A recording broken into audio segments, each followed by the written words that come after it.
Hey everyone, welcome to episode 256, Mr. Rogers Parenting. Welcome to the Harmony in the Home podcast. I'm your host, Kelly Hutchison. I'm a counselor, a life coach, and most importantly, an imperfect mom doing this work right along with you. And my goal on our podcast is to go from chaos to calm, feel less frazzled, and have more fun within your four walls to have more harmony in your home. So I came across this parenting, I think my TikTok is just filled with parenting educators, which I love because I love hearing different ways of teaching the same thing that we're teaching. And he's John at Whole Parent on TikTok.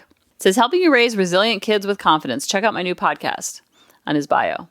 So before we get into this John at Whole Parent, which you're going to love, I want to talk to you about pocket coaching. If you're on the go and need support along the way of telling me how your morning went, how your night went, how your afternoon goes, sharing stories of things that happen that are frustrating for you, or you're feeling guilt and you're feeling that shame afterwards.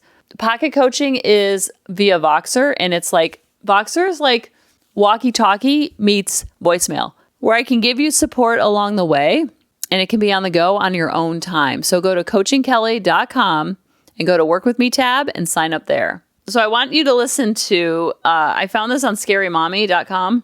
Says, this dad discovered an amazing parenting cheat code thanks to Mr. Rogers. It's like magic. And this is so true. I worked on this so much when I was a teacher. This was like my biggest focus, especially when that one little boy said, I feel like she's always mad at us. The energy in which I was bringing to the table was one of nagging and whining. I wasn't much of a yeller teacher because if you yell as a teacher, you kind of get like fired. So I never yelled. But I was such a whiner. I was such a nagger. This was me when I first started. Sit down, stop pulling his hair, line up, don't push, don't shove, raise your hand. Why are you calling out? Sit on your bottom. It was just constantly redirection, which I still did a ton of, but I wasn't focusing on the other side either, of the other side of the coin, of like, wow, look at Diana, how nicely she's sitting and listening to the teacher. Listening to me while I'm starting this lesson. Wow, thank you, Diana. And giving her a high five. Guess what happens? When you do that to one child, 23 other kids start to be like, oh, that's what gets me love and affection in this classroom. I'm going to do that. That's what gets me attention. Oh, I need to follow what she's doing. Versus being Charlie Brown's teacher. Womp, womp, womp, womp, womp, womp is what they heard until I heard little Mark in the corner says, I feel like she's always mad at us. He was saying it to himself underneath his breath. And that moment, everything changed in my life. Everything. Because I was like, whoa, I'm this nagging, whiny teacher. Of course they're not listening to me. They're tuning me out. I'm negative energy. I'm not going to get positive behavior with my negative energy, my negativity. So he says it's the greatest parenting hack ever. Listen and see what you think. So I just uncovered one of the greatest parenting hacks ever. And here's the context. I recently came across this study about the effects of TV on kids, and specifically the effects of Mr. Rogers on kids, and how kids who watch Mr. Rogers, for whatever reason, seem to be more patient, more calm, just more like emotionally attuned. And I, like many parents, have to get up with my kids at like 6 a.m. or 5:30 sometimes. Like this morning was like 5:45. And so I was like, okay, here's what I'm going to try. I am just going to act. I'm going to pretend to be Mr. Rogers. I'm going to speak like Mr. Rogers, like super slow paced.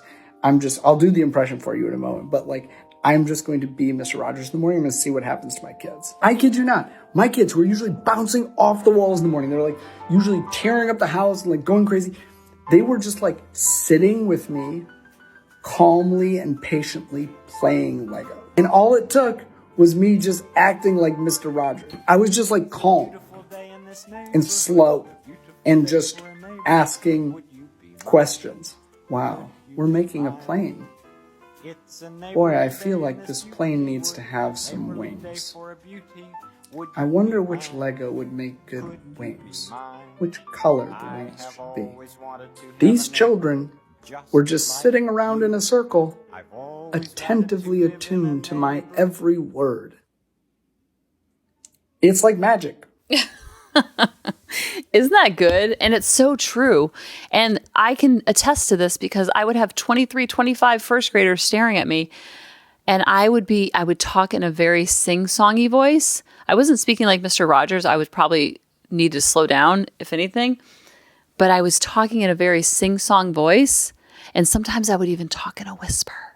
And when I would talk in a whisper, their energy would match my whisper. And so just like Mr. Rogers, very calm, very slow, very at peace. You can sense that within Mr. Rogers. So then the peace within Mr. Rogers brings out the peace within the kids. And the same thing works with our kids in our four walls. When I was a teacher, I had to pretend like I was the actress on Broadway because these kids were so going home and watching TV and they were playing video games and they would come to school and they didn't know how to pay attention because they expected me to be a TV or a video game. And it must be so much harder now to keep their attention because the screens have just shot through the roof and the access to them. Whereas before it used to just be the TV and then they go outside and play. So kids aren't actually taught how to slow down, how to pay attention. They're getting that dopamine hit time after time after time after time. And if they're not getting the dopamine hit, they can just scroll to the next video or go to the next video game. There's so much at their fingertips and they don't know what to do about it. And their brain is learning in the way to check out and be a passive listener. But when we slow down, our kids slow down. When our energy gets softer and kinder and lighter, their energy gets softer and kinder and lighter. It's contagious. Just like if I were to yawn right now, I'm not going to do it, probably my kids would start yawning. Even me saying the word yawn automatically brought a yawn into my throat and I just had to swallow it. Hope you didn't hear it on the mic. So try it out. Be an actor or be an actress in your house. And you will see that the calmer you are, the calmer they are. The more wound up we are, the more wound up they are. Time and time again, this is proven. They sense our energy. They're like puppies. They're like little doggies. I'm not calling kids dogs. I'm saying they are able to sense our energy like our dogs can. Cats, not so much. They don't really pay attention to energy. Their energy is like Garfield's. Like, I don't really care about you, but I'll snuggle with you, but it's going to be on my time. Puppies, dogs, the exact opposite. It's like whatever your energy is, whatever your mood is, I will match that. And that's how our kids are. They pick up on everything, especially if you have an empathic or super sensitive kid. They pick up on all of the energy. And when we calm our energy, they match that energy. And then everybody has more harmony in the home. I love you guys. And I'll talk to you next week. Bye-bye. Hey, mamas, thanks for listening. If you had any ahas, clicks, or those lightning bolt moments while listening, you have to check out my free parenting bootcamp, where we take all of this to the next level and we try to create even more awakenings for ourselves so that we can connect more with our kids and never yell at them again. You can sign up at www.coachingkelly.com. And if you really want to fill up my love cup, send me an email of what your aha was, what your click was. What was that lightning bolt moment while you were listening?